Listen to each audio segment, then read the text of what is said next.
Good afternoon. I would like to call to order this public hearing of the Committee on the Judiciary and Public Safety. It is 3:10 p.m. on Wednesday, April 12th, and we are conducting the roundtable virtually and streaming on Channel 13, the DC Council's website, and YouTube at CM Brooke Pinto. I'm Councilmember Brooke Pinto, representing Ward 2 and the chairwoman of the committee. The Committee on the Judiciary and Public Safety has oversight responsibility for matters affecting the district courts, criminal law, procedure and justice, public safety, including policing, violence prevention and intervention, and civilian police oversight, access to justice, including victim services and justice grants, fire and emergency medical services, and the district's 911 and 311 services, forensic science, fatality review and medical examinations, homeland security and emergency response, adult corrections, family law, probate and estates, child support, and women's and gender policy. Today, the committee will continue its review of the mayor's proposed fiscal year 2024 budget and financial plan, discussing the proposed budgets for the Corrections Information Council and the Department of Corrections. We were scheduled to hear first from the Corrections Information Council. The CIC is an independent body responsible for inspecting, monitoring, and reporting on the conditions of confinement in any facility where district residents are incarcerated, including DOC facilities, Federal Bureau of Prison facilities, and private facilities. CIC inspections include direct assessments of facility conditions, interviews with incarcerated residents and facility staff, as well as community outreach. The mayor's proposed FY 2024 budget provides the CIC with approximately $1.182 million, reflecting a 2.1% increase over last year. This increase primarily relates to salary increases for staff, as well as a $7,500 increase for technology upgrades for the prisoner well-being program. Unfortunately, Director Isaac is not able to join us today. I intend to follow up with the director in writing on items that are raised during today's hearing.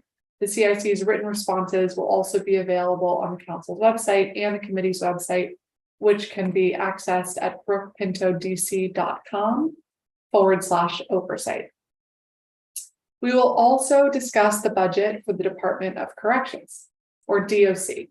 DOC is responsible for providing a safe and secure environment for individuals in custody at the district's correctional facilities, which include pretrial detainees and sentenced inmates.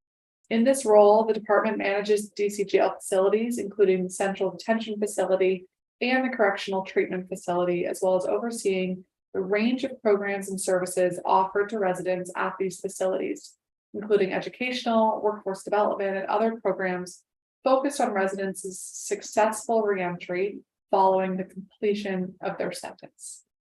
The mayor's proposed FY 24 budget provides DOC with approximately $198.8 million, reflecting a 0.7% decrease over last year.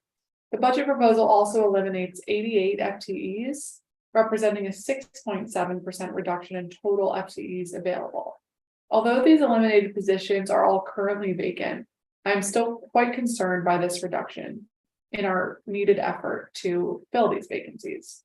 Today, 21% of positions at DOC are vacant, and the agency reports significant issues with recruitment of correctional officers. This is underscored by overtime spending at DOC. In FY 2022, the agency spent over $23 million on overtime pay for staff. Having too few uniformed officers at the DC jail and overworking those staff is a safety concern both for these employees and for residents at the jail. I intend to discuss the impact of these eliminated positions with Director Faust today, as well as barriers to recruitment, hiring, and retention facing DOC, so we can determine how the committee can be most supportive in filling those gaps. Like other agencies in the public safety cluster, hiring at the DC jail has become more difficult in recent years, and the district must explore more creative methods to recruit for all of these fundamentally important positions. This budget also includes critical investments in special education services at the DC jail. We are in a period of transition regarding provision of education services for residents, with DOC coming on as the education provider at the jail. The mayor's budget proposal includes a $4 million enhancement at DOC to support the agency taking on this new role, including administration of our educational services contract. The C Forever Foundation provides those services now under that contract, but their contract will end this summer. DOC is an active solicitation for a contractor to continue providing those services moving forward, which could be C Forever, and that solicitation is set to close later this month. I look forward to talking to the director today about the timing for awarding this contract, what, if anything, will change under the new contract, and his vision for education services at the jail more broadly. Finally, I intend to have a robust discussion with Director Faust today about programming and reentry services at the jail. The committee has heard anecdotally that a number of the programs to provide vocational, educational, and other skills training to residents have been scaled back in recent years.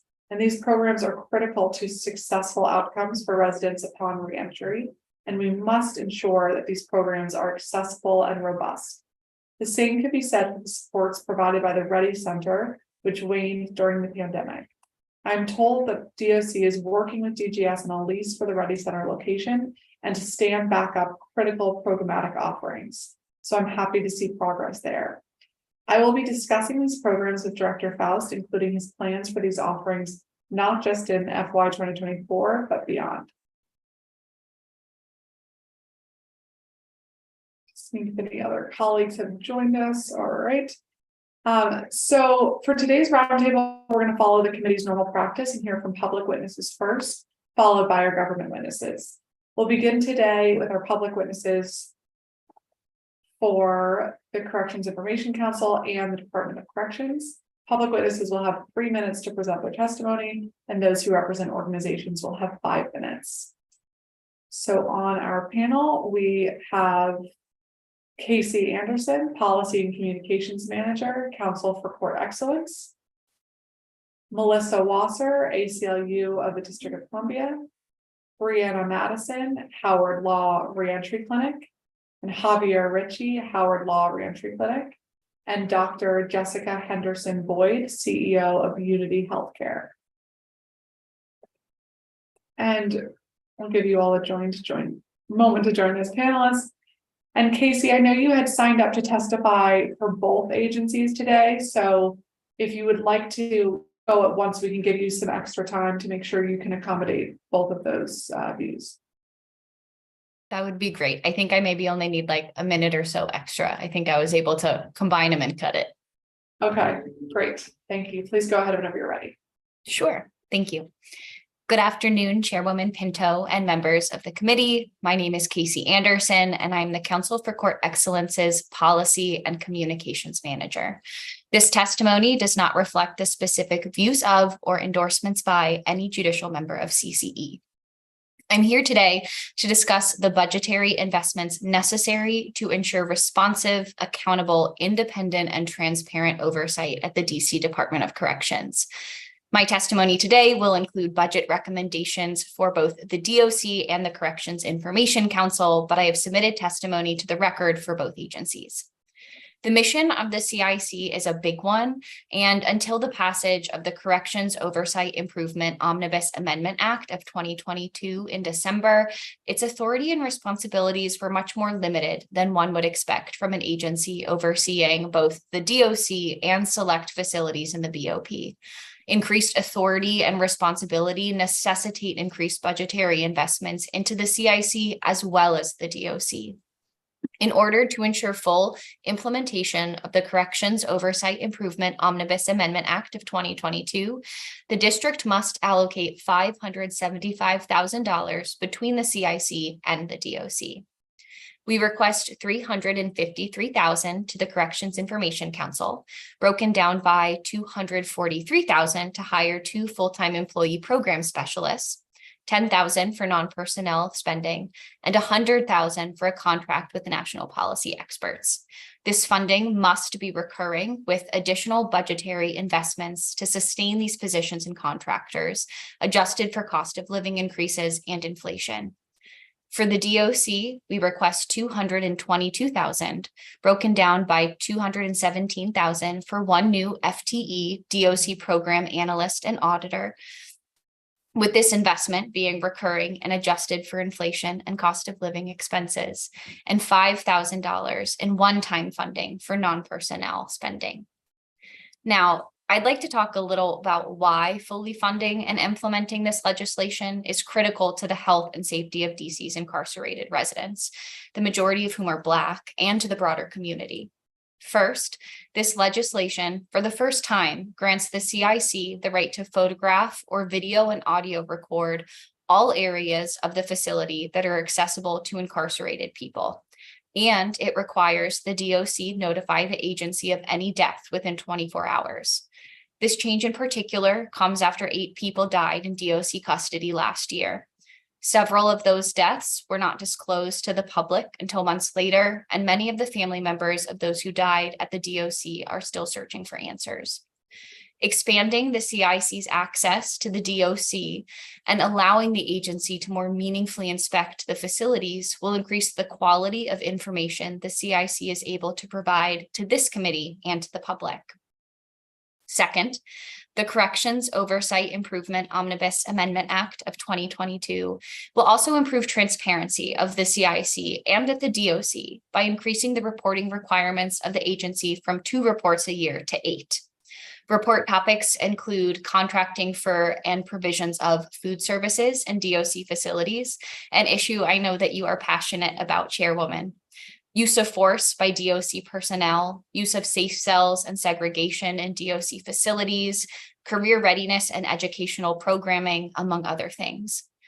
Increasing transparency and information sharing about what is or is not happening at the DOC will allow advocates, community members, and policymakers to better understand the needs of DC's incarcerated residents, as well as the needs of the DOC and its staff.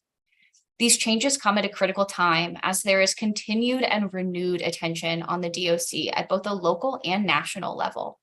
By fully funding this legislation, we will be better equipped to respond to crisis and make investments to ensure the health and safety of those incarcerated in and working at the DOC.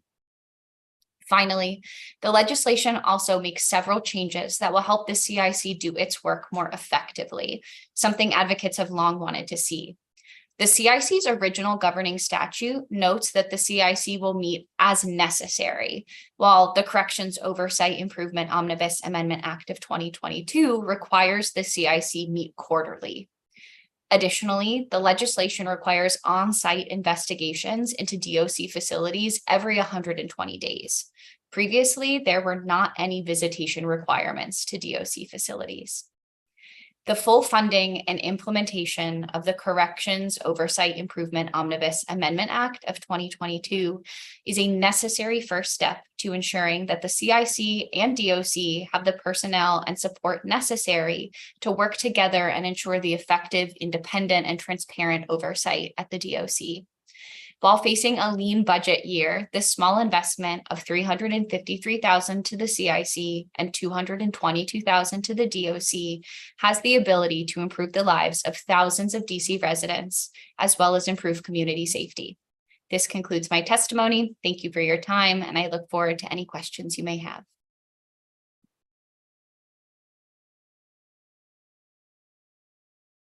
I'm muted. Sorry about that. Thank you so much, Casey. Next, we will hear from Melissa Wasser, ACLU of the District of Columbia. Good afternoon, Chair Pinto and members of the committee. My name is Melissa Wasser. I use she, her pronouns, and I'm the policy counsel at the ACLU of DC. Our testimony here today addresses our key recommendations regarding the district's fiscal year 24 budget for the Department of Corrections and the Corrections Information Council. As we testified to in early March during these agencies' performance oversight hearings, improving oversight of DOC and CIC will help strengthen these agencies, especially given the corroborated and glaring evidence that these agencies are in serious need of overhaul and external accountability mechanisms. We believe that improving oversight starts with fully funding the Corrections Oversight Improvement Omnibus Amendment Act of 2022. While we are disappointed this legislation was not funded in the mayor's proposed budget, we strongly urge this committee to fund it so that agencies can begin implementation in fiscal year 24. The fiscal impact statement issued last November identified costs between $575,000 and $596,000 each fiscal year, for a total of $2.3 million over the 4-year financial window. To ensure full implementation of the Corrections Oversight Improvement Omnibus Amendment Act of 2022, we are also requesting $222,000 in fiscal year 24 for a DOC program analyst and auditor, and for non-personnel spending with a one-time cost of $5,000.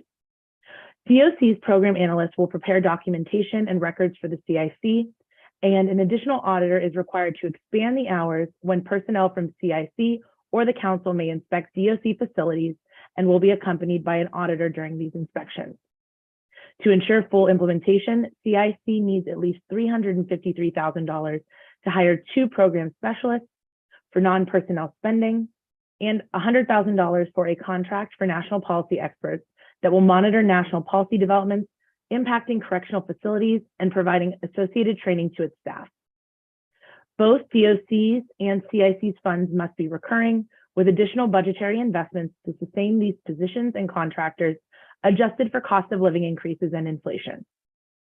Further, once this law goes into effect, the council should follow up with CIC to ensure their full participation in line with the law's requirements, including unannounced visits, reporting on resident deaths, and regular reporting to the council.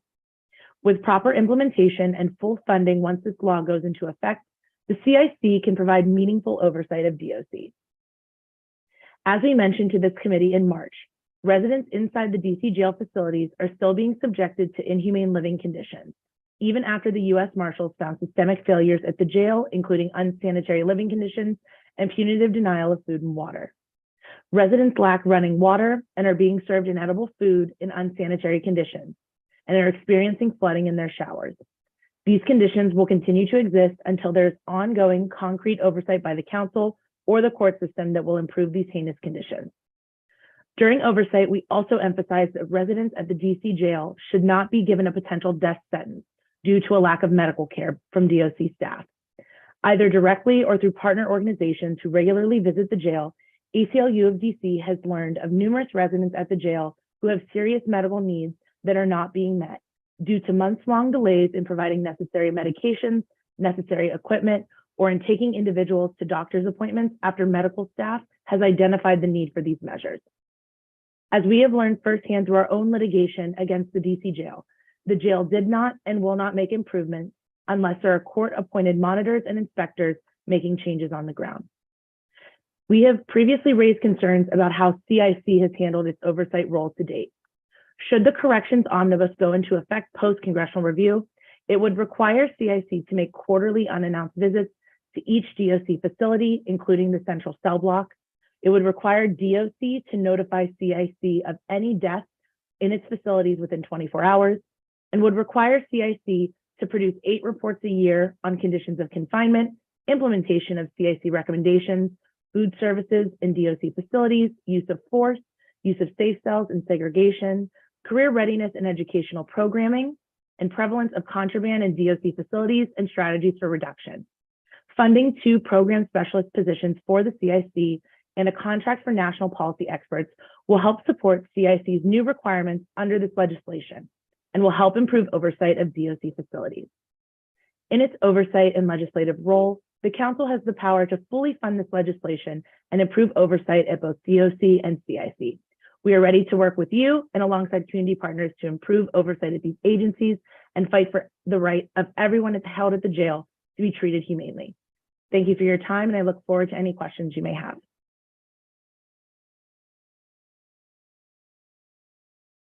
Thank you so much, Melissa. Appreciate your testimony. Next, we'll hear from Brianna Madison from Howard Law Reentry Clinic. Good afternoon, everyone. My name is Brianna Madison. I reside in Ward 1, and I'm a second-year law student at Howard University School of Law. I'm here with my colleague, Xavier Ritchie, representing the Reentry Clinic at Howard Law.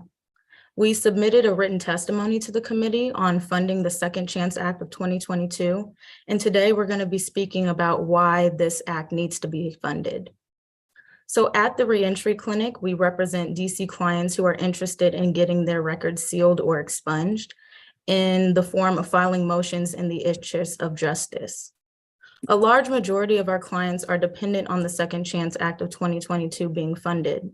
However, we cannot file these motions without the act being funded, and we would just like the opportunity to be able to file on behalf of our clients, and this committee has given us that opportunity. We would like to thank the council for passing the Second Chance Act and passing it unanimously. You all recognize the DC community is in need of this act. So now all that needs to be done is funding this act. The act became law on December 22nd, 2022, but as I said previously, we cannot file those motions until the act is funded. We're not looking for a large ask, but instead we urge the council to give DLC nominal funding towards the Second Chance Act as soon as possible. So for example, MPD only needs about $300,000 in funding for this act, but this agency requires much less.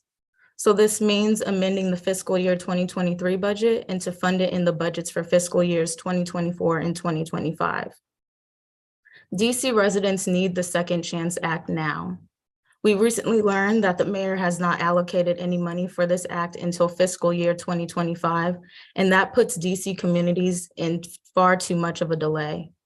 Our clients have already waited 6 years for this bill to pass, and under current law, many people like my client still have to deal with the consequences of mere arrests and charges that were dismissed from over 2 decades ago. My client's story encapsulates the opportunities the Second Chance Act could provide once properly funded. My client struggled with addiction, but has been sober for over a decade. He works diligently at his job where he receives glowing reviews from coworkers and supervisors. He's a supportive father and grandfather, and he has not been arrested since 10 years ago. But despite his commitment to rehabilitation, he's still receiving punishment for his past mistakes through the inability of getting his record sealed in a timely fashion. My client has gone above and beyond during his journey to rehabilitation, but what does he and thousands of other DC residents have to show for if the current law puts all of this progress at hold? Dr. King poignantly stated in a letter from a Birmingham jail how many people in power, quote, paternalistically feel that they can set the timetable for another man's freedom, who lives by the myth and time, and constantly advises to wait until a more convenient season, end quote. So what do I tell my client who has already waited so long? That he must wait even longer for the convenience of others, many of whom do not experience the stigma and disadvantages of living with a criminal record? This agency knows that funding reentry services is necessary to allow returning citizens to access stable housing and stable jobs. So this is really also about public safety. When people have stable housing and stable jobs, there's less crime. In this way, funding the Second Chance Act of 2022 is also an investment in violence prevention and public safety. So again, I ask this committee to include a nominal budget line in the Department of Corrections to implement the act in fiscal year 2023 and fiscal year 2024 to support the thousands of DC residents striving to succeed in rehabilitation and to overall make DC a safer place. Thank you.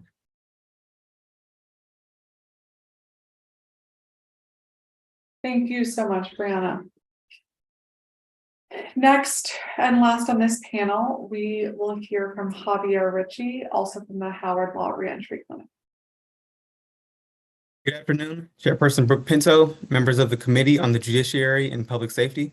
My name is Xavier Ritchie, and I'm testifying on behalf of Howard University School of Law Reentry Clinic in favor of funding the Second Chance Amendment Act for the fiscal years 2023 and 2024 budgets. Further, as someone who is from Washington, D.C., Marshall Heights and Ward 7 to be exact, I speak on behalf of communities that have been deprived of opportunity the most by the current draconian reentry laws. The same reentry laws that the DC Council unanimously voted to amend by passing the Second Chance Amendment Act, the same reentry laws that the DC Council has the authority to amend funding for the fiscal year 2023 budget and add funding for the fiscal year 2024 budget. Today, DC Council, I'm before you respectfully requesting that you exercise this authority. Many individuals, whether convicted or non-convicted, face immediate challenges that bar them from successfully reentering society, like unstable housing options and discouraging job prospects. These barriers often result in a heightened risk of the vicious cycle of recidivism. Funding the Second Chance Act will supply the critical step of expunging or sealing a person's record to encourage a successful reentry into society. This will not only decrease recidivism rates in the district, but also increase public safety due to lowered crime. During a time when the crime rate is unfortunately rising in the district, funding the Second Chance Act will effectively counter this rise by taking away reasons for people to commit crimes of necessity. Notably, in some of these cases, people have been merely arrested for a crime that the government decides not to prosecute. I also want to emphasize the importance of the district making decisions that are in the residents' interests rather than the nation's. Under the Home Rule Act, many aspects of congressional authority were devolved to a newly established local DC government. There is no better way for the DC Council to embrace this independency than by supporting the desires of its constituents by funding an act that has already been passed unanimously. Any other result would arguably be tyrannical and undemocratic. Only weeks ago, our clinic went to visit the DC jail in collaboration with the Frederick Douglass Project. Yes, we saw the conditions and we heard the complaints, but we also witnessed hope. From starting new businesses and getting involved in the stock market to ensuring their children were not involved in street life, the people housed within the jail expressed their intent to live better lives for themselves and their families. We did not mention the Second Chance Act, but if we did, I believe that they would have felt encouraged by the district to stay out of prison and one day have their records sealed if qualified. Chairperson Pinto and members of the Committee on the Judiciary and Public Safety, this is your chance to take the district in the right direction. Let the Second Chance Act supply a second chance to those individuals who have served their time and now yearn to reintegrate into society. Let the Second Chance Act motivate those who are currently incarcerated to prepare for a better life and not be forced to resort to crime once they return. Funding the Second Chance Act for the fiscal years 2023 and 2024 budgets is how the purpose of this act can come to fruition. Thank you for your time, and I hope that the district provides this much needed second chance. Thank you very much, Javier. And thank you to all of the witnesses on this panel. I want to ask all of you, or if anybody has thoughts on this, in your respective roles in working with the CIC or DOC on behalf of your constituencies or clients, how have you found the interactions to be in terms of getting information that you may need or scheduling a visit? How has that experience been for folks?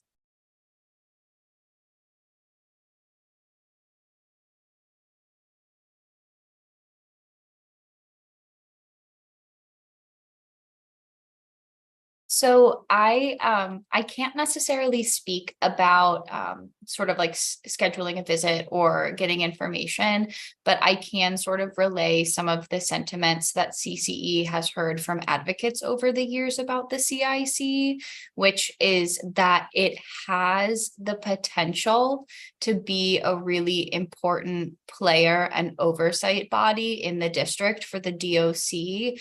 But as the statute is currently written and as it currently functions, it's not necessarily able to do that. And it does serve such an important role, which I think is where the Corrections Oversight Improvement Omnibus Amendment Act of 2022 came from, was trying to balance the fact that the CIC also has some responsibilities in the BOP, and that's federal, and we can't control that, but strengthening what we do have control over with the Department of Corrections and trying to give it a little bit more of, I think, the teeth that advocates have wanted to see for years come from the CIC. And if I could just Sure. quickly add to that, same goes for us in dealing with jail visits. We're in the process, I think, of doing that, but we would just kind of reiterate, having better transparency come from, DOC, I think is really important here. I know Casey mentioned in her testimony about the lack of disclosure when it came to deaths in DOC custody. And I think that's something we really do need timely review of that. Same with the CIC, you know, this corrections omnibus, and hopefully it will be fully funded so it can fully be implemented across these agencies, has the potential to really give this independent oversight that ACLU DC and so many other advocates have been pushing for. And especially with the council's oversight role, we want to make sure that not only the public gets the information that they need, but also the council and you as the chair get the information that you need when something goes wrong at the jail, when there is a death, when there is a problem with conditions, rather than hearing about it days, weeks, or months even after the fact. Yeah, absolutely. Thank you. And Brianna and Javier, without obviously sharing any specifics of your clients' cases, can either of you provide some kind of examples of the practical effects of the lack of record sealing can have on your clients' lives once they've returned in their efforts to secure a job and housing, and kind of the real practical effects that has on their lives?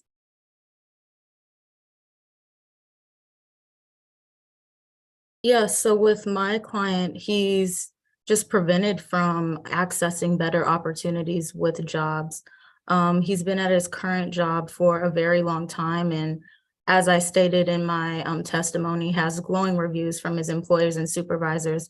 But despite his diligent work, he isn't able to go out and look for better paying opportunities because of his record. So under the old statute, he is completely prevented from sealing any of his convictions or charges or arrests. But under this new law, he would be. So that's why the funding is so necessary, because of the amount of charges, convictions, and arrests that this law expands for eligibility to be sealed. Thank you so much. Javier, do you have anything to add to that? Yes, I mean, it's Xavier Ritchie. Oh, thank you so much. Sorry about that. No worries at all. But for my client, he had, after he was arrested, his security clearance was subsequently revoked. And we are arguing for that he was actually innocent of the crime that he committed because the prosecutors had dropped it during trial. And currently under the current law, we are stuck with the higher burden of proof, clear and convincing evidence versus the new law, which is the preponderance standard. So that's also another legal impact of this law. Okay, thank you so much, Xavier, and thank you for correcting me. I don't know that's reading that way. All right, well, thank you very much to all of you on this panel. Oh, I see, my apologies. We have been joined by Dr. Jessica Henderson Boyd, CEO of Unity Healthcare. Doctor, please go ahead whenever you're ready. Good afternoon, Chairperson Pinto and members of the Committee on the Judiciary and Public Safety. My name is Dr. Jessica Henderson Boyd, and I am the President and CEO of Unity Healthcare. And thank you for holding today's hearing on the proposed fiscal year 2024 budget for the Department of Corrections. By way of background, Unity is the largest community health provider of primary and specialty care in the district, and we serve approximately 100,000 patients annually with nearly 450,000 patient visits. And our patients are largely persons of color. The majority have incomes below the federal poverty level, and nearly 70% of our patients participate in the district's Medicaid and Alliance programs. We currently operate more than 25 delivery sites across the district, including in the community, at low barrier homeless shelters, and in schools. In addition, since 2006, Unity has provided healthcare services for individuals within the DC jail. And today I'd like to focus my remarks on Unity's partnership with the district's Department of Corrections. Nearly 18 years ago, we launched the first comprehensive community-oriented correctional healthcare model in the country, providing individuals who are in the custody of the Department of Corrections with comprehensive high-quality care while seamlessly connecting these individuals to our health centers upon release, ensuring that continuity of care. Incarcerated individuals have been shown to have 12 times a greater likelihood of death in the first 2 weeks following release from prison than the general population. And the leading causes of death in those individuals are drug overdose, cardiovascular disease, homicide, and suicide. And Unity providing quality healthcare to individuals while they are incarcerated and continuing to be available to see them after release at any of our locations across the district translates into healthier individuals with better outcomes for themselves and their communities. The collaboration between the Department of Corrections and Unity is constantly evolving and strengthening. Unity is grateful for the DOC's commitment to this innovative model and their spirit of teamwork. As a result of this partnership, the DOC has obtained and retained accreditation with 100% compliance with the National Commission on Correctional Health Care and the American Correctional Association medical standards in both facilities. And over the past 3 years, we worked as a team to manage through the challenges of COVID. The DOC has placed increased emphasis on infection control measures, for example, providing KN95 masks each day to residents and staff to create a safe and healthy environment. From 2020 to 2023, we lost only a single inmate to COVID. And by comparison, facilities across the country of similar size and population were much harder hit with COVID deaths. To date, the DOC and Unity have provided COVID vaccines to more than 2,000 residents. We continue to provide that service today. So notwithstanding the considerable challenges associated with the pandemic, the Department of Corrections and Unity continue to transfer the delivery of healthcare for those who reside in district facilities. This has been especially important in light of the district's opioid epidemic. With funding support from SAMHSA's state opioid response grant, the DOC has been able to almost triple the number of residents treated for substance use disorder over the past 3 years. And during this time, we've also been able to open a dedicated women and men's substance use disorder units. And both units provide residential treatment for up to 3 months with about 6 hours of daily programming, including an evidence-based curricula in trauma and mental health, individual counseling, intensive discharge planning, life skills, and more. And we continue to offer these medications, individual counseling, and discharge planning for those not on the units. During a recent SAMHSA visit to our program, one of the participants reflected that when he was released from federal prison, he still had his opioid addiction, he was living in his car, and he was unable to access treatment and ended up reincarcerated at the DC jail. By contrast, our program offered him an intensive program, and he successfully graduated. It's especially important because in those 2 weeks following release from jail, persons with opioid use disorders are 100 times more likely to die of a fatal opioid overdose. DOC patients on Suboxone, they leave the jail with medication in hand. They have an appointment with a community provider, access to the district's BUP drug assistance program, and they will soon have reentry support services through a local nonprofit. And we commend the DOC for continuing to increase awareness and training around trauma-informed practices for their own staff and for their work with the nation's leading efforts to train our mental health staff on trauma, addictions, mental health, and recovery.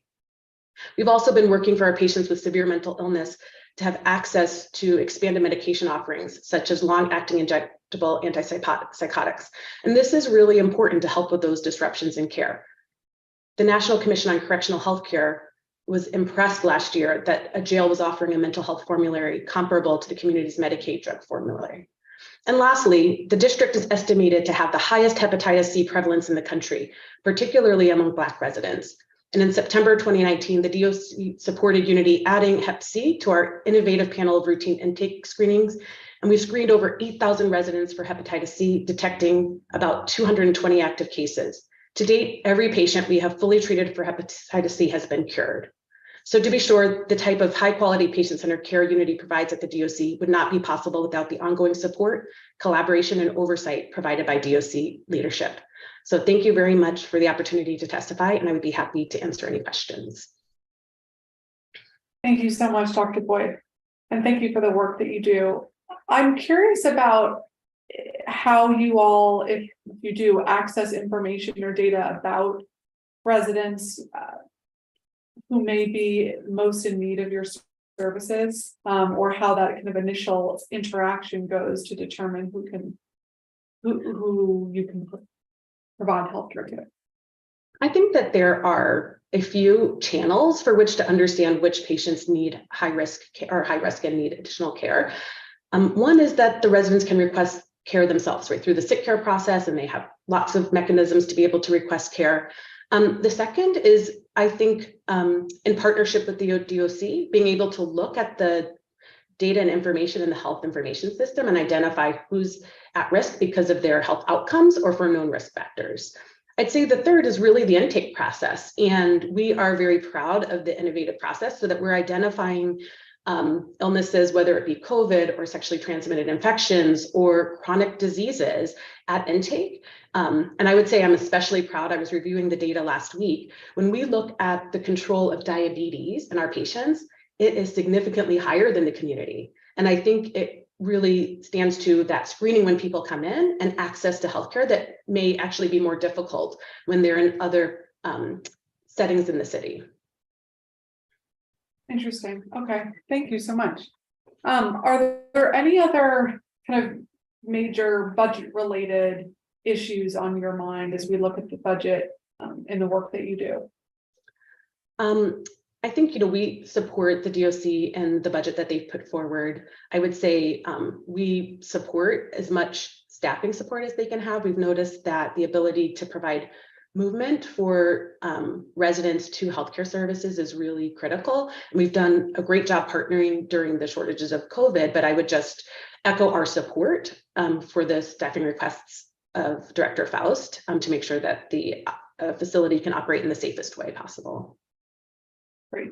Okay. Well, me too. And we're trying to find other ways to be creative in building that pipeline and helping to support the hiring and retention needed, because we agree it's so important to all of the operations. But that's another good example of the transporting people to getting the healthcare they need. But thank you so much, Dr. Boyd, and thank you for all you do. Thank you. All right. We thank you all to the public witnesses. That concludes our public witnesses for this afternoon. And we are going to now turn to our government witness, Director Thomas Faust of the Department of Corrections.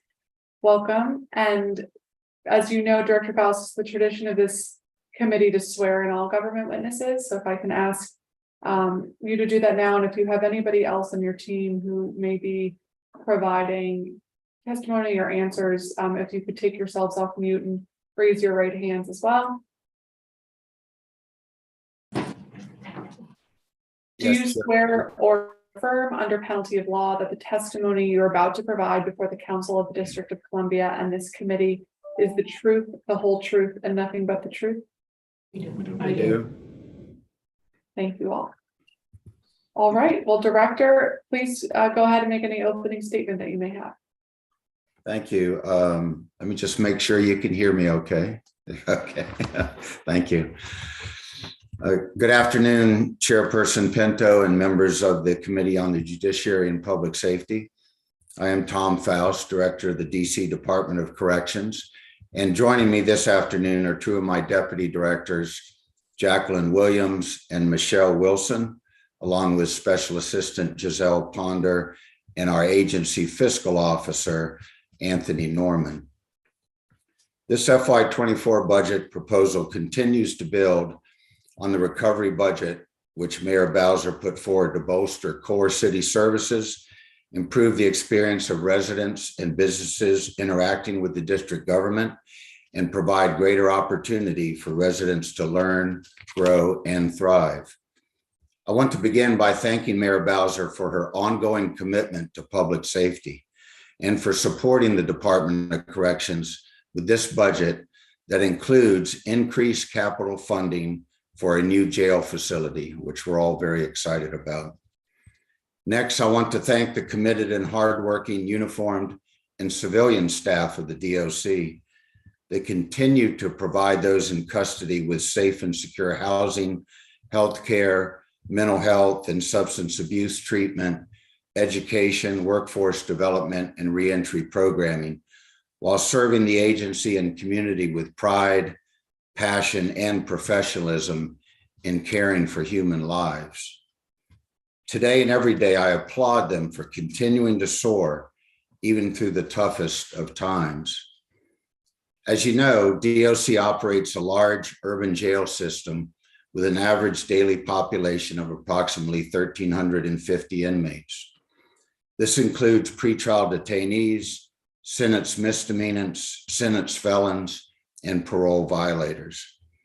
Our operation is supported by two primary correctional facilities, the Central Detention Facility and the Correctional Treatment Facility. DOC also operates and maintains the district's central cell block, and we also contract with Fairview, a privately operated halfway house serving women.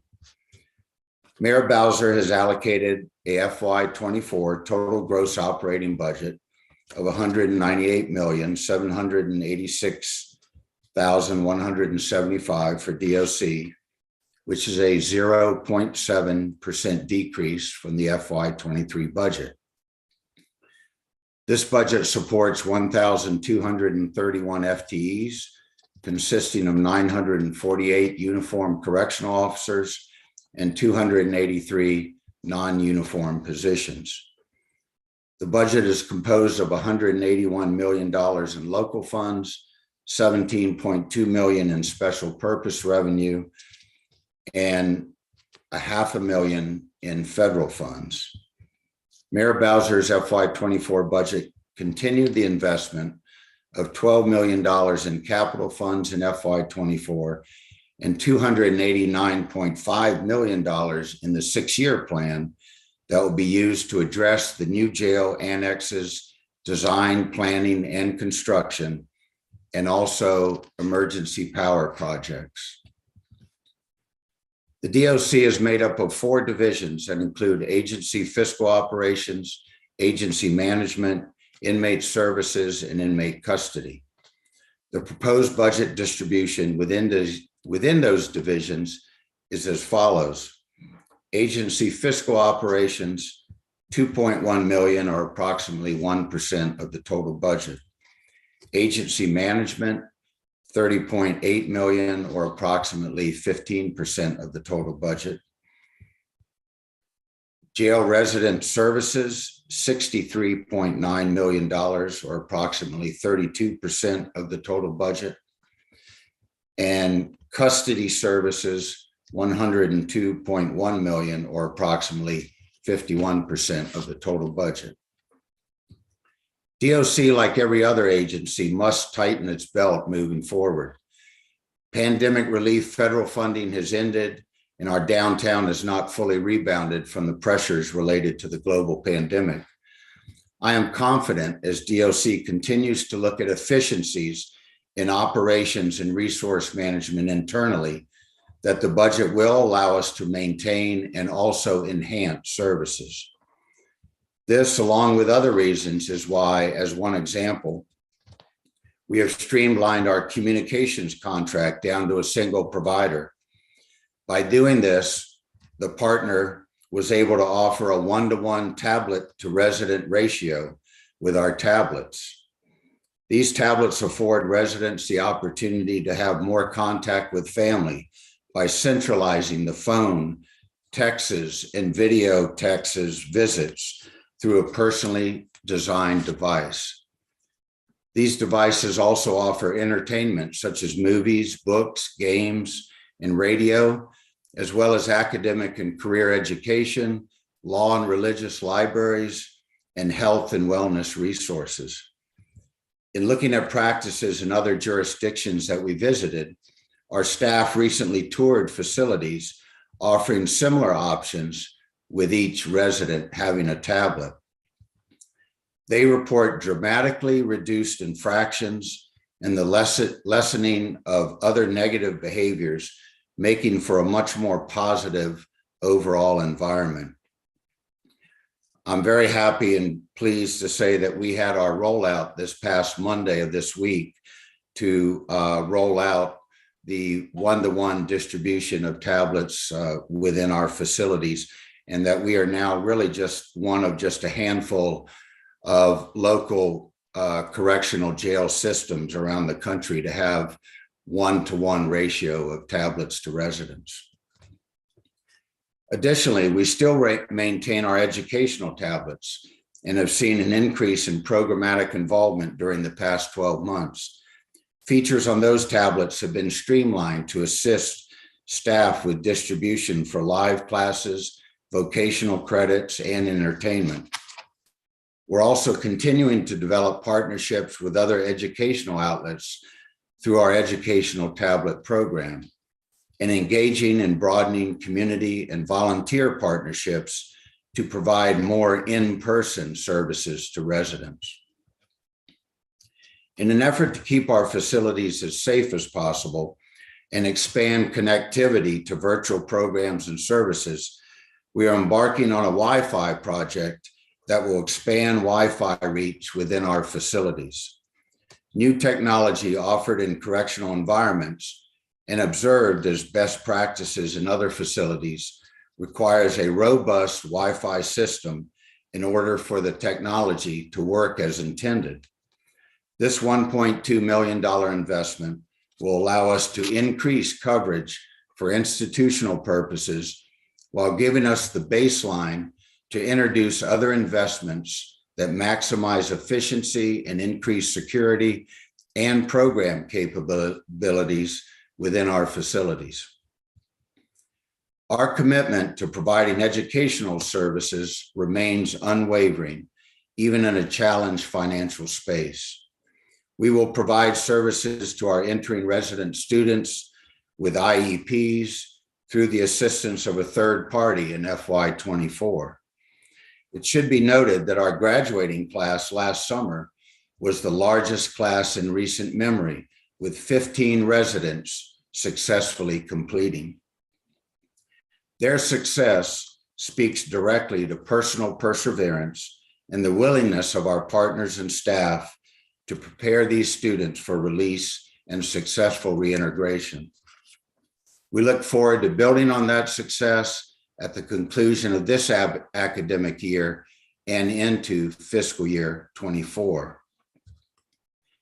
DLC remains positive and excited about our ability to plan, construct, and deliver a new jail annex building on the DOC campus within the mayor's capital plan. This project is in active solicitation and will factor in the needs of the agency, residents, neighborhoods surrounding the facility, and our community stakeholders. DOC recognizes the importance of housing our residents safely, humanely, and with respect in a rehabilitative focused facility. And we appreciate the mayor's shared commitment to this. This $10 million commitment provides a transformational investment for the district in corrections rehabilitation.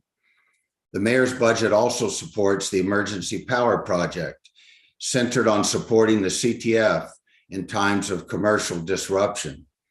The $3 million commitment will ensure we are able to take the next steps in securing our critical infrastructure, including medical services, food service, elevators, and secure door controls. Mayor Bowser's FY24 budget supports the agency's mission and priorities as we continue our work toward becoming a benchmark corrections agency, and affords us the opportunity to continue and expand programming for our residents. I thank you for the opportunity to testify and look forward to answering any questions that you may have. Thank you, Madam Chair. Great. Thank you so much, Director Faust, and I really appreciate you highlighting a number of those investments focused on rehabilitation, which we know are so important to support folks at the jail and to drive down recidivism rates and make sure that we're improving public safety in the long term as well. I want to start with a discussion on the budget proposal and eliminating the 88 FTEs. I understand, well, first, are these all vacant positions? Yes, these are vacant positions. There are no individuals, no persons being laid off or anything of that sort.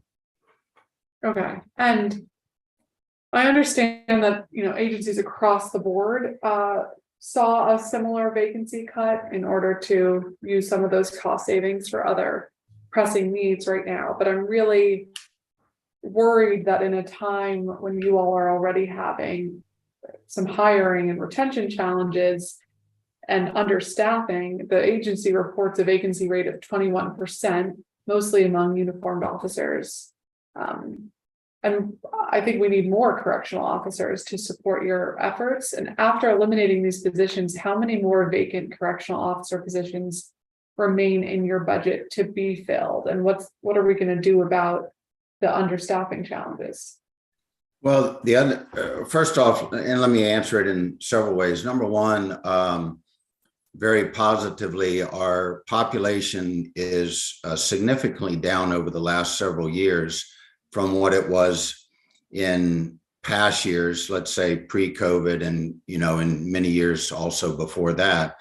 So many of those staffing levels are really based on quite a higher population level in terms of the residents within those facilities.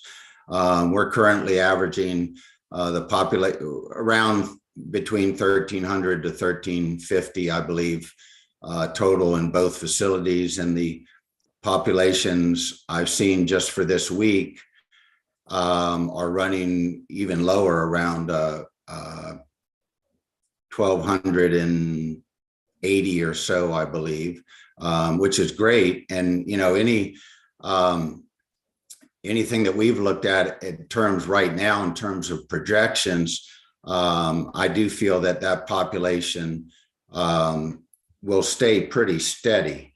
We're not foreseeing any, large increases in population from what we have today, since we are, pretty much out of COVID and have in many areas normalized operations, including what the courts are doing. So in those terms, the population in terms of the number of residents that we're managing certainly is a significant factor to look at from my end. But having said that, again, those are vacant and have been vacant positions where DOC is concentrating on, where my concentration is on the retention in terms of retaining those that we have, because through our, again, the vacancy rates and what the keeping those employees that we have, and as people do leave, to make sure that we're robustly refilling those positions. So the issue is not really the vacant positions. The issue is, from an operational standpoint, to make sure that we keep, as vacancies occur or that as someone leaves, that we're doing the best we can to hire those positions that become vacant, and also to retain those individuals that we have invested in already. So our projections, for example, are that just based on prior years, and my staff can correct me, I think I'm pretty close here, that we're projecting around 50 positions through the fiscal year of individuals that would leave the department. So again, our efforts need to be on, as those 50 that are projected to leave the department, that's where we have to have the hiring focus and the retention focus. So as director, operationally, that's where we need to put our efforts, and the elimination of those positions that were already vacant really are not an issue in terms of our operational ability to do what we need to do. So some of the things we're doing there, we formed now about a number of months ago, an internal committee that's a work committee made up of both uniform and non-uniform individuals, both line staff and management staff, to look at what we can do, all the way from our requirements for hire, looking at our academy training, looking at our efforts to recruit. And then also we're working very closely currently within the public safety cluster. As a cluster, we're working and with the Deputy Mayor of Public Safety to look at how we can address the challenges for hiring and retention, not only for DOC, but as you mentioned, across the public safety spectrum. So, I think there, as we continue to look at it as a cluster, to see that maybe as we go forward, we can implement some things that may be more cluster-wide public safety efforts with it for the District of Columbia, as opposed to, each agency just kind of having a one-off efforts here and there. So I think a combination of what we're doing and then continuing to work within the cluster and with the Deputy Mayor to look at things that we might be able to do better as a public safety cluster. We've also within DOC had implemented this past year some incentives to our current employees in terms of referrals for new hires to have referrals. And then a lot of things that we are working on and continuing to expand just around wellness and creating a respectful workplace environment within the Department of Corrections, and continuing our efforts in terms of having a safe workplace. And a lot of what I know we've talked about in the past in terms of safety and security within the facility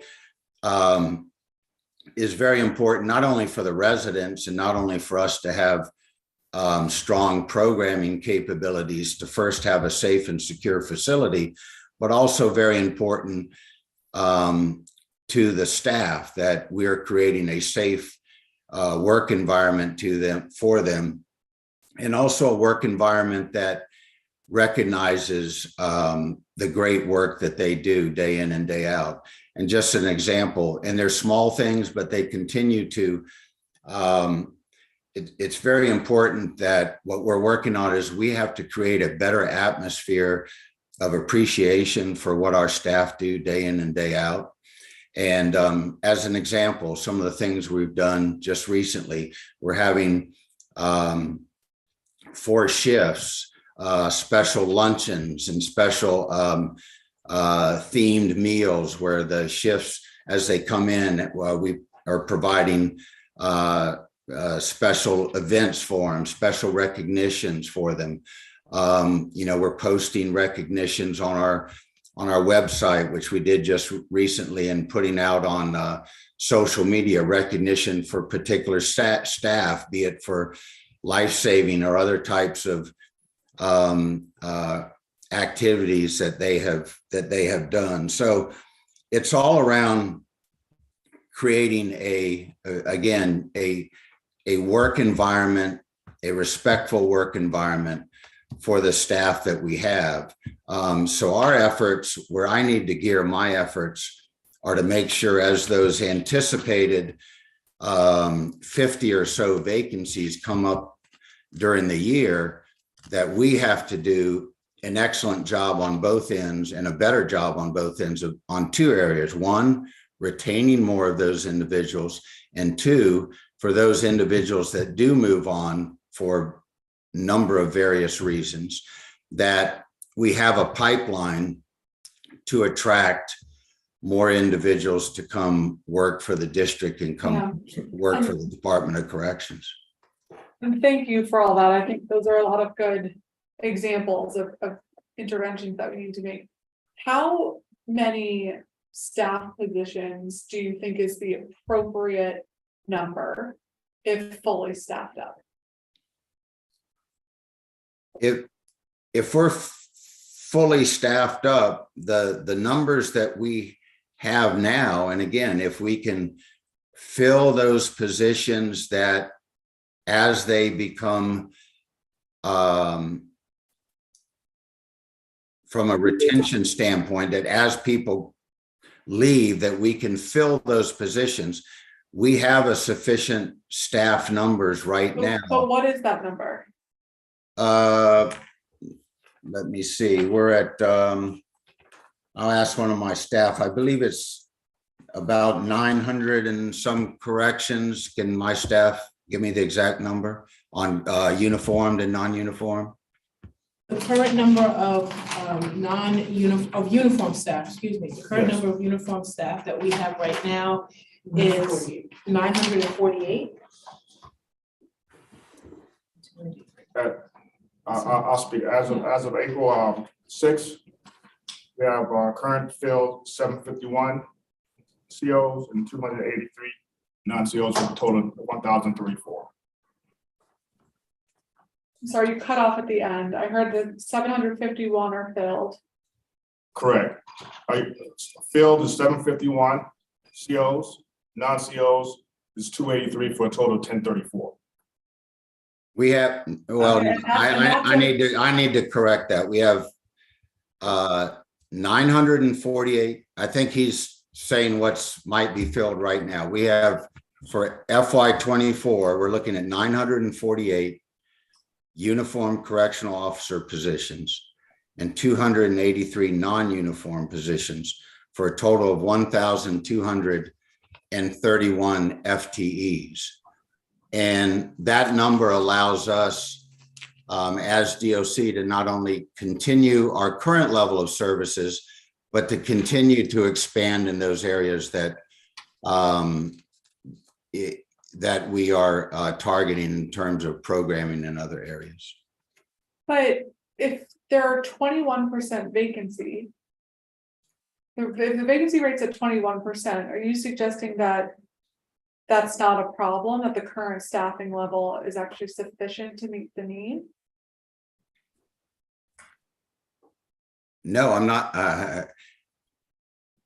I'm not suggesting that a 21% vacancy rate is at all what we want to have, and we need to continue, as I said, for example, of going back to our projections that are around, and again, my staff can correct me if I'm off on a number, but around a projection of about 52, I believe, during fiscal year FY24, that would be becoming vacant. So it's not acceptable that we can continue to have those, as those people leave, if we don't have an ability to hire into those positions, then certainly that would be an issue. What I was getting at is that's not part of the 92 or the 88 positions. Actually, that's not part of the 88 gross number of positions that are already vacant. Right, and I understand from your perspective in a prioritization as we look at attrition and people leaving, of course, at the very least, we need to maintain staffing levels to fill positions after folks leave, and you have the funding for that. But my concern is the current vacancies that have been a problem and that we need to hire for. If we're removing the option to hire for them, then while yes, technically we could maintain staffing levels, isn't that going to undermine our goal to have a fully staffed up? Well, no, I guess we're not removing the ability to hire individuals as they or rehire into positions as they leave. So in other words, that's not what I'm saying. I'm saying I understand your point that we will be able to hire and we need to focus on hiring people leaving. Fine, agreed.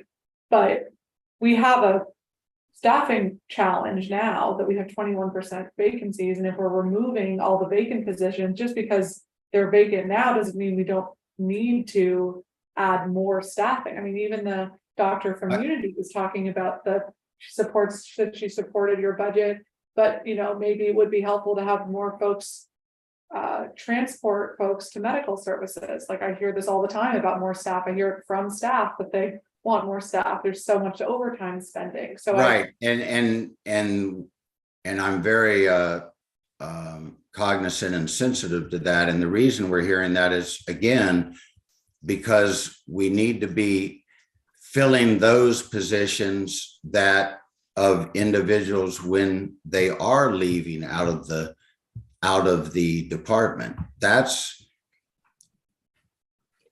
where our issue is. May I add something else, Director? Of course. I think one of the, Councilmember Pinto, one of the things we want to highlight is that we are not eliminating all of our vacant positions, that we will still have 197 vacant positions at DOC, even with the staffing cuts that have been outlined by the mayor. So there is still a number of vacant positions that we have.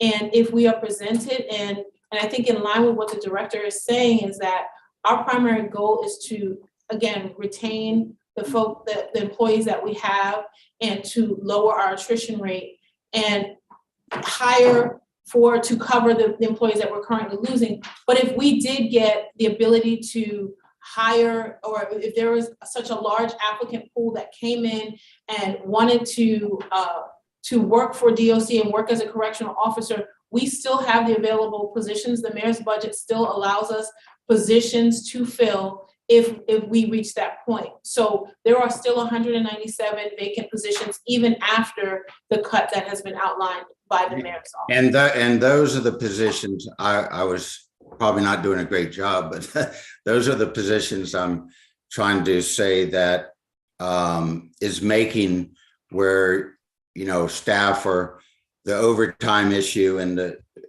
where staff are saying they're, you know, operational shortages. It's within that number, and that's the number that we need to be working to get to. Okay, thank you so much. Thank you, Michelle. That is what I was trying to get to understand. So that gives me much more comfort. So we still have these 197 vacancies funded so that all these retention efforts that we're going to engage in and hiring efforts can be utilized to improve the situation, not just backfill. Yes. Okay, great. What are some of the other ways, and I know, Director, you kind of talked about some of the things you're looking at for the agency, but in terms of recruitment, are there particular things you're hearing from folks that have been the biggest barriers on coming on board as folks make this consideration? Yes, I mean, I'll probably turn some of that over to Deputy Director Wilson, since Human Resources is directly under her. But I would say initially in this past year, like my first full year back, a lot of what was we heard was the concerns, and it's improving now as we're coming out of it, but was continuing concerns over COVID and over the situation with the pandemic, in terms of concerns of individuals, you know, working in a correctional setting, in a confined setting with the COVID pandemic. So that absolutely affected hiring and recruitment efforts over the past 2 years. And I feel very positive that as we're now normalizing operations, not only within the corrections facility, but in the communities as a whole, that, you know, we're going to see less of that. But there has been, and I have seen and heard some, you know, kind of, which I would say now is kind of a past stigmatism of the concerns around COVID. And then the other thing that, you know, is a challenge in terms of one of the things that have affected many businesses, again, coming out of the pandemic, was people having more ability or being more used to working remotely, you know, maybe working several days a week in a remote situation. And obviously in corrections, that's something that, you know, we're not really able to do. I mean, if you're coming in as a correctional officer, obviously you have to be on site. So I think some of those are a couple areas of concern, but I think a lot of that, as we're now out of the real throes of the pandemic, will ease up and make that less of an issue. Deputy Director. In line with what the director is saying, I 100% agree. And what we've looked at is that the pandemic was a hard hit for our facility, but we've been, as the director said earlier, we formed a hiring committee and we've been looking at what has been happening at other correctional facilities in the metropolitan area. And we have, I think part of it is the ability to work from home, which for correctional officers is not an option. You can't dial that in and you have to be present for that. So that's a challenge. Working in a congregate setting during the pandemic was certainly a challenge. I would be remiss if I didn't also mention that for more of our seasoned officers who've been here longer, part of the challenges that we're facing and what they often mention is the lack of a pension. And that is a challenge. In terms of recruitment, what we're seeing is we're recruiting from a lot of the same pool of people in the metropolitan area. And so there is, as you can see, and I think it's been on the news quite a bit, there is a lot of incentives that are being offered within the metropolitan area. So that is a draw to people. So we continue to face those challenges. So our big push is to try to make sure that we remain an agency that, as the director has said earlier, is focused on our people and retaining our people and letting people know that this is a place to work. So we're certainly encouraging our employees to recommend, to make referrals, and to bring bring friends and the like, and make DLC the place that you want to come and work to do that. Well, thank you for that. And is that something that you're considering around competitive pensions or additional hiring bonuses or referral bonuses? The competitive pension part, it actually does not fall to us. That is as an agency, and I think that's a bigger conversation. I mention it because our more seasoned employees frequently mention it, but it is a larger district issue and question that needs to be raised, and it's not something that DOC alone would be able to do, but we're certainly open to any conversations with our district partners, with the council. I think this will ultimately have to go to our government for legislation. So we're certainly open to further discussions on that. Okay, and then what about the other end of the spectrum in terms of getting people to stay for our retention goals? Is there a critical investment that we could be making to reduce the attrition rates that we're seeing with your staff? Do you want me to take that one, Director? Oh, I'm sorry. I thought it was directed to you. I'm sorry. I wasn't sure. I'll be glad to share whatever. Go ahead. So what we're doing, I think in line with what the director said earlier, we've really started looking at what we could do to retain our people and make this as desirable a place to work. Again, there were a lot of challenges with the pandemic. We still talk about the pandemic, even though, I mean, we just relaxed our mask mandate just a month ago.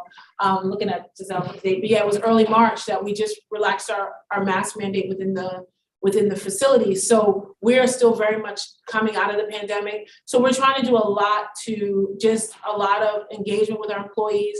We're actively looking at bringing in a wellness person, bringing in a wellness mental health clinician to work with our staff and our team.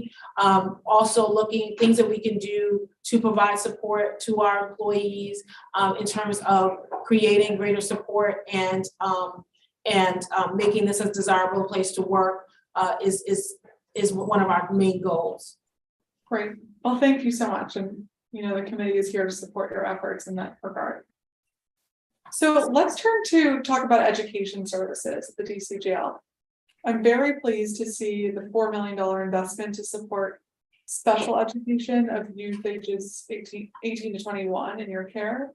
And it's my understanding that these funds will support DOC's administration of a contract for a provision of these educational services at the jail. But with that being said, these funds are just a one-time rather than recurring funding source. And there's no money in the DOC budget for education services in fiscal year 25, 26, or 27. Why aren't we funding educational services on a recurring basis when we know that we will need to provide these services every year?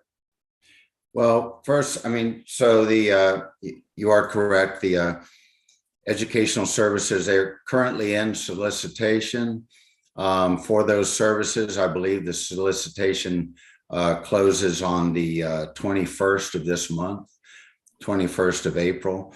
And that $4 million within the solicitation for FY24, there's also written into the solicitation for FY24 plus additional option year extensions. So, I mean, DOC and the district is very committed to ongoing funding and obviously funding for this for the educational required educational programming. So the funding right now is for FY24, but again, the solicitation is plus additional option year extensions. And and there's, you know, complete commitment moving forward that would continue. Okay, thank you. And how many students will this contract enable you to serve? The solicitation is for 45, up to 45, or approximately 45 students. Okay, and how does that compare to current students who are eligible for educational services? Currently, you're asking how many we currently have in today? Yes. We have 28 students as of today. Okay, thank you. So turning to special education service assessments, I know we talked about this during the performance oversight hearing, Director, and I know that our teams have discussed this at length, but to provide context for those who are following along with the hearing, right now the district is not obligated to assess residents for special education services, even where the student would be eligible for an assessment if they were at a traditional school. And certainly most residents that would qualify for special education services would have been assessed before they entered DOC custody. But for those small few amounts who slip through the cracks and somehow are not referred for an assessment before their incarceration, getting that assessment at the DC jail may be the last chance that they have to access appropriate educational services, and as a result could achieve their high school credential, setting them up much more likely for success upon re-entry. So I know DOC is concerned about the agency's bandwidth on this, Director, to take on this additional new role and broadly manage education services. But can you explain to me what you see the work to assess these residents would involve beyond what DOC is already planning to provide for educational services, so I can understand what this additional burden would be? Sure, I'll speak some on it and then also turn it over to Deputy Director Jacqueline Williams, who has that program under her. But as you know, so the Individuals with Disabilities Education Act, those students are identified prior to, as you said, prior to their incarceration as an adult with DOC.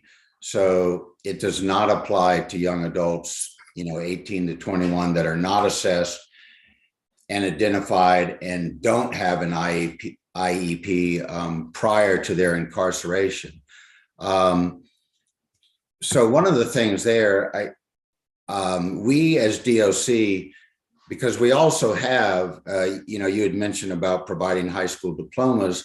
We also have a very, vibrant programs in for GED, high school equivalency. We also have CTEC, and we also have post-secondary education, such as programs we have with Georgetown, Howard, et cetera. And so I think it's important that we need to meet residents where they are right now. Director, I just want to get there. I really appreciate that. And I think that there's a lot of really important work going on in these spaces. I'm also not in any way suggesting that you are violating what the current law says or requires you to do. I am suggesting as we move forward to try to fill potential gaps, even for a small number of students who may have missed their assessment, in changing the requirements. I want to, anything that we do in that regard, I want to do so in partnership with you all so we can see realistically how we can implement it. And so I'm just saying, one of the rationales I've understood is that you're concerned about bandwidth of your staff to take on this new function. And I just want to understand that piece, that very narrow piece of what that would mean in practice and what type of burden we're talking about. Mhm. I'll turn to Deputy Director Williams. Okay, thank you. And actually, Director, if it's okay, I'm gonna take this one. Fine. So just to be clear, we are working with, we have created the current solicitation. The current solicitation, which is outstanding, does not speak to this additional assessment or this additional need. So what we've solicited for, what we've planned for FY24 does not speak to what it appears to be the ask. And to be clear, we're not, we at DOC have not seen any proposals of legislation. We haven't really seen what the ask is or what the current potential additional assessments, if that's the correct term, would be. But our solicitation and what we requested for educational services for FY24 and with the additional option years is to meet the requirements of the IDEA as it's been outlined. So if there are some additional legal requirements, we would really need to see what those are, to understand what those requests are, to get a full sense. When you talk about providing additional educational services for you say people who slip through the cracks, we'd have to figure out who those people are. We'd have to identify them. We'd have to, because we, again, as the director was saying, when we meet people where they are, when they come into the facility, we have to, not everyone who comes into DOC, first of all, everyone who comes into DOC is at least 18 years old. So not everyone who comes into DOC does not have a high school diploma, does not have a GED, and not everyone needs those educational services. And the number of students who would have gone through their entire educational career and reached the age of 18 and then need to be assessed for an IEP or assessed, we're not sure what that number is, and we're not, so we need to have additional information about that. And this would be something that would be a burden that would be placed on our contractual education provider, and that is not something that has even been discussed or explored with them, because again, we're looking at the provisions of FAPE and IDEA and making sure that we're providing the appropriate educational services for those who are 18 to 20, up through the age of 21, who have an established IEP and are entitled to those educational services.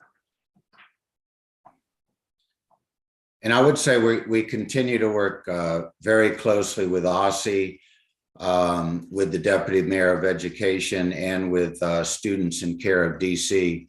All three of those entities we have been and continue to work hand in hand with on all of this. Okay, I guess I'm just, as I think about the contract and the space for 10 to 15 additional students, it sounds like it doesn't seem like it would be a burden in providing it. It's really just talking about the front end assessment, but I want to move on because I think we need to have further conversations about this. But again, I want to be collaborative with you all, and this isn't something we're trying to spring on you. It just feels like a very specific need for a small amount of students, but that could make a big difference. We would love to work with you and your staff on that. Thank you. All right, let's move on to the jail programming and the Ready Center. Can you share what funding is provided in this budget for the lead up and lead out programs, and are these funded at the same levels as last year? In lead up, lead out, I believe, and the deputy director can correct me, but I believe I'm correct in saying that DBH is providing, I believe it's $1.8 million from DBH for the lead out workforce development program that is again being provided through DBH. That's correct. Okay. Are those the same levels as last year? Yes. Thank you. We discussed this during performance oversight, but I want to raise it again because I've still been hearing anecdotally that programming at the jail has been narrowed in recent years, including with these two programs. And so I just want to be direct with you all about the kind of source of that question. And that's good to know from a budget perspective that they're not being reduced, but do you all have any sense of why we're hearing that, or if that's accurate in any way? I mean, I'll speak to it first, and I think Deputy Director Williams may have some also more kind of on the ground experiences there, but I think some of it certainly that I've heard is really, again, as relates back, as so much seems to with us, but relates back to the last 2 years from 2020 to 2022, because much programming, particularly in-person programming, was not only scaled back, but essentially eliminated. So in a lot of where I've had discussions, it's more in terms of feeling that programs were eliminated, speaking in terms of the need to restart in-person programming, like there, people are seeing or have an idea that programs had been scaled back when in fact we're really talking about the in-person programming. And that's like one of my priorities is, and that we have been doing, is get in-person programming back up and to normalize that level of programs and educational opportunities. But in reality, and I'll let the Deputy Director speak to it, I mean, programs and educational opportunities are not declining. In fact, they're being not only built back up, but they're being expanding. Another example is we've had to now build back up our cadre of volunteers. We lost more than 50% of our volunteers during, I don't mean lost, permanently lost, but that because of, again, the pandemic and the restrictions in the facility, we're now having to build back up our volunteers for a lot of the, that help support some of these programs. Again, more in-person programming. Okay. So I think that's where that is coming across. Yeah, no, that I think it's the thought that programs are gone, but it's the in-person programming, and those are all not only coming back online, but are being expanded. And if I could turn briefly to the Deputy Director. Sure. Thank you, Councilmember Pinto. So I just wanted to highlight some of the efforts that we've made to bring back our volunteers. In FY 2023, we now have 259 volunteers, and that's a combination of education volunteers, our high school religious services, and our program volunteers. So we have added, since we have been able to lift and now have the no mask requirement, we've now been able to add 63 additional educational volunteers, 2 additional teachers for our high school. We have added 34 religious service volunteers that are coming back inside the facility. And we've also had 56 program volunteers that are coming back inside the facility. We've also engaged 10 of our DC government agency partners, of those that are working with our Ready Center efforts. And currently we have 10 of those government agencies back, and we have 1 that's pending. So we've been increasing our in-person volunteers since October of 2023. We have a number of offerings, of course, the 605 offerings that we have via our tablets. We also have we continue to have our virtual offerings on the housing units. We continue to have our in-person offerings. We have 41 in-person offerings for our reentry units. We also have 16 in-person offerings.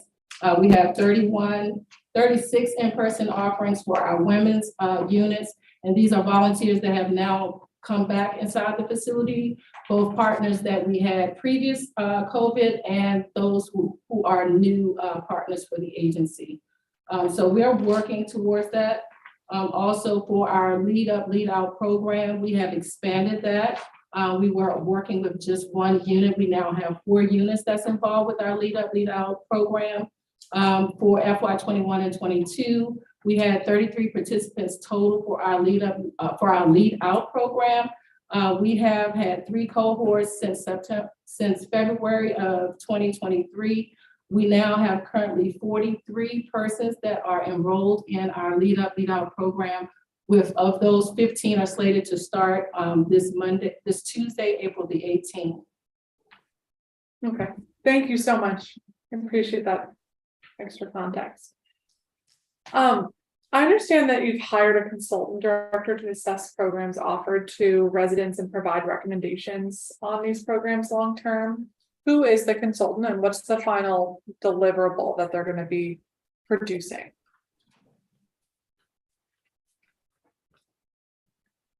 Was it Deputy Director Williams? Can you speak? Oh, I'm sorry, I wasn't, if you wouldn't mind, could you repeat that? I just wasn't clear on catching the first part. I'm sorry. No problem. I understand that you all have hired a consultant to assess programs. So I'm just wondering who this consultant is and what their deliverable to you all will be, and is that something that will be shared with the council? Okay, I think what, again, I'll let Deputy Director Williams expound on it, but what you may be referring to, we do have some, in terms of Lead Up, Lead Out specifically, we have some external evaluators or evaluations that'll be done and that are being done. One is University of Cincinnati Corrections Institute, and another is the Library of Congress Federal Research Division that are working with us in terms of evaluation of those programs. And Deputy Director Williams, if you can speak on any other. We also did have a consultant that came in and did some initial assessments, the Moss Group, that did some initial assessments on our women's programming. Sure. So let's talk about the, in 2018, DOC took an internal assessment of our programmatic data. We were working with DOJ's Bureau of Justice Assistance, and an initial review of the program's data determined that while we were doing good work or good participation was captured, there was still more work that needed to be done in terms of data to be able to really look at the impact and outcomes. And so we've been working with the University of Cincinnati Corrections Institute, UCCI. So UCCI is an organization that will assist the District of Columbia DOC to teach our staff how to evaluate programs. We are working with them to go through a full continuum to understand how to look at metrics, how to look at data, and how to evaluate programs in terms of impact. Thank you. I'm sorry. I have a number of questions I still need to get through, so I just want to keep Okay. but that's good context, and we may follow up about that. Can you all give me an update on the Ready Center? Yes, we're first off very excited about it coming. So with the Ready Center, we have a location that we're going to be leasing a building property within Ward 8 off of Martin Luther King Avenue, and the lease budget for that facility is actually in the DGS budget for the lease of that facility. but I believe we're online currently for the end of this month. The lease that was in, it was being used as a COVID, both a testing site and an immunization site for the community. And that has now ended, and we will be picking up a lease as of the end of this month, 1st of May. And we have all our partner agencies are all set up to move in along with DOC. And so we're very excited in that we're going to be able to have a reentry program and have the services within a community setting, which is really something that I think will be very beneficial. And Deputy Director Williams, I know, has been working very hard toward this, and you may have a few comments. Sure. I'm sorry, go ahead. Or go ahead, Deputy Director. I'm just trying to, I think that sounds like a good plan, and Sorry. I did not see that come online. So thank you. The agency's proposed a one-time enhancement of $1.2 million for Wi-Fi network upgrades throughout CDF and CTF. Can you describe this project to me and what exactly this investment will allow for? Certainly. So yes, $1.2 million. It's to upgrade Wi-Fi. We currently do not have the Wi-Fi access within our facilities. So it's going to allow us the ability, both from a programmatic standpoint and a security standpoint, any of the technologies that we look at in terms of introducing into the facilities are really requiring Wi-Fi capability. And then also to be able to provide more access for our residents, for example, virtual court hearings and other types of access to court access for our residents depend on Wi-Fi. So again, it's giving us the ability to, from a technology standpoint, to increase our capabilities in our programming that we don't have the ability to do right now. And will folks be able to use their iPads and this Wi-Fi to connect with their attorneys or to testify at counsel hearings, for example? Well, now the specific to the tab, that's the Wi-Fi project is separate from the tablets. So that's not really an issue with the tablets, but yes to the second part in terms of setting up a, like a virtual, just like a virtual court, to set up any type of, say, virtual connections, we would need that Wi-Fi capability. But that's separate and apart from residents' ability to currently use their tablets. Deputy Director Wilson. I mean, yes. So to be clear, our tablets, both the educational tablets and the entertainment tablets, run on their own secure Wi-Fi network. What we don't have within the facility is a Wi-Fi, a generalized Wi-Fi ability. And so there are numerous locations within the facility which you cannot get any cell service, you cannot access. For instance, one of your staff members was emailing me earlier this week, and I was in the jail, and I had to wait until I got to an area where I could respond back to the email, because we don't have, there's just spots within the facility that don't have access. So in the answer to your second part of your question, which access to counsel or access to attorney visits, all of our locations where we have attorney visits, court visits, all of those use a dedicated landline connection, because we don't have Wi-Fi. So we can't set up on a unit or anything like that without having running lines and wires and setting up in that way. And so having a dedicated Wi-Fi is like kind of basic, what we all take advantage of in the community, we don't have in the facility in terms of being able to operate in that way. So this is really, looking back, this is something that we probably, I've said before, we should have probably asked for 2 or 3 years ago when we were in the middle of the pandemic, but we were just putting our heads down and doing everything we could to provide services. But this is like something that we've realized that we really need in order to fully operate and engage and use the technology that's available out there. Okay. Thank you. And once that is all stood up, are there any, excuse me, are there any other barriers in allowing folks to watch council hearings or testify in council hearings on their tablets? So tablets, we probably would not have because they're on their secure network. Watching council hearings on their tablets is, again, totally different network, totally different system. I mean, we can put the council hearings on the television, similar to what the community uses. So we do have televisions within the facility. We can put that on the television for the residents. If that is their request, we can certainly do that. As to the ability to have individuals testify, I think it would enhance, the Wi-Fi would enhance our ability to be able to be more mobile in terms of who or if residents want to testify at a council hearing, would allow us more opportunities to be able to do that, and we wouldn't be limited to certain spaces. Okay, thank you.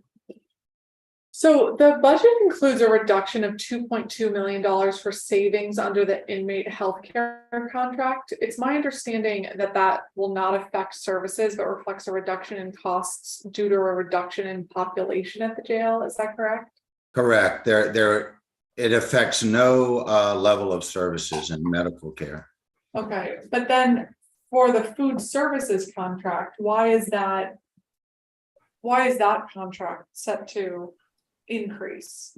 That's set to increase over CPI increases and also labor costs. So it's pretty much all into CPI and labor cost increases. Right, and I guess that makes sense. It just feels dissimilar from the argument for the healthcare contract.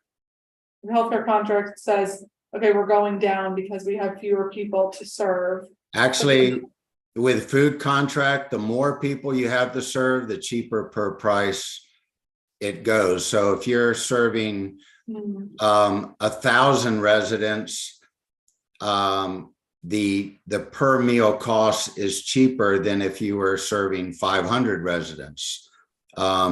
So the way food, and not just here, but pretty much in all correctional facilities, the way the food contract is set up, it's on a kind of a sliding scale.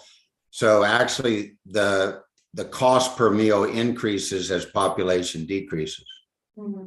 Interesting. Okay, thank you. Let's talk a little bit about the capital budget.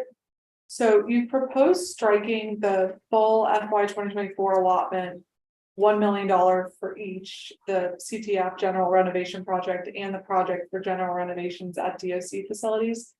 As you know, these projects pay for critical renovations at CDF and CTF while we wait for the new facility to come online. So what will these reductions mean in practice in terms of the plans for renovations for these projects? Is the plan shifting? Yeah, thank you. In practice, all our current projects that are underway will continue and are continuing. I believe it's 12 million. Ms. Ponder can correct me, but so there, in all these capital projects, for example, as you mentioned, general renovation, exterior upgrades, HVAC upgrades, the steam plant, all of the current projects that are underway will continue because there are ongoing current balances within those capital budget projects. So from a practical operational standpoint, those current projects underway are continuing. Okay, great, thank you.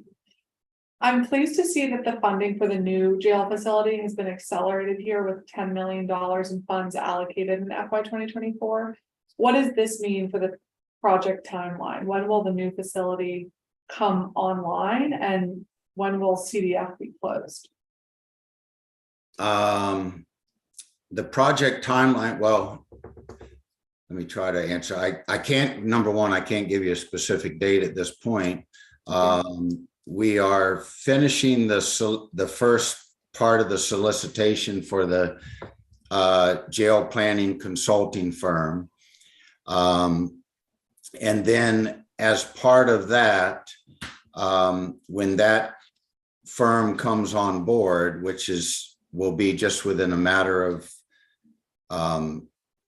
days or week, I believe, DGS is making the final pieces together before firm is selected and awarded. But once that's done, that firm will be involved in terms of really putting together a tighter timeline within the construction. But what the $10 million allows us to do is move forward beyond just the initial planning stage, but be able to have funds available for the architectural and engineering work that would have to also begin. So as you mentioned, it fronts in some of that money so that what we want to assure that we're doing is that there's no gap in time, so that something is ready to move on to the next piece within that timeline, and there's not a gap. So this ensures that the project not only kicks off in a timely fashion, but that we have no gaps, and that we can move right into from one phase to another. But I would really have to get back with you here shortly to give you a better idea on an overall timeline. Okay, well, thank you so much, and that makes sense for the design engineering components. As you know, there have been longstanding issues with the steam plant serving CDF and CTF. This steam plant supports heat and cooling at the jail facilities, and if down means that there aren't temperature control measures or significant ones at the two facilities. So what funding is there in this budget to support immediate and comprehensive upgrades, as in not temporary fixes, to the steam plant? And what is the timeline for this work? I'm gonna have to turn to Ms. Ponder. I believe there's $5 million that is set aside for the essentially building of a new steam plant. And my understanding is that steam plant will not only be for serving the correctional facilities, but serving other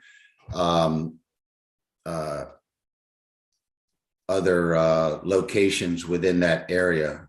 Ms. Ponder, I believe, was that correct? There's $5 million for steam plant construction.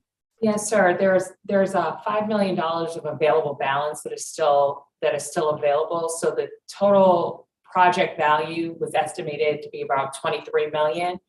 To date, we've between encumbrances and expenses and everything else, we're hitting around 18 million. So this is a really significant project that's going on here. We haven't broken ground yet, but we are in active design and planning.